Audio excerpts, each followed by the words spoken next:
Hello everybody, welcome back to our Reset Info channel. In today's video, I'll show you how to easily exit CarPlay in 2 ways on your Suzuki. So I'm in a Suzuki Vitara. Now what are we going to do here is we're going to go over, and as you guys can see, we got the S logo, which is our Suzuki. If we click exit right here, we are basically left the CarPlay.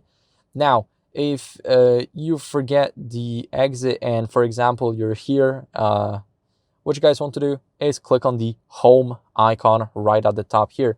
This will also bring you back, and as you guys can see, you have Apple CarPlay still, but you have the normal navigation. You got the Cars UI, not the CarPlay.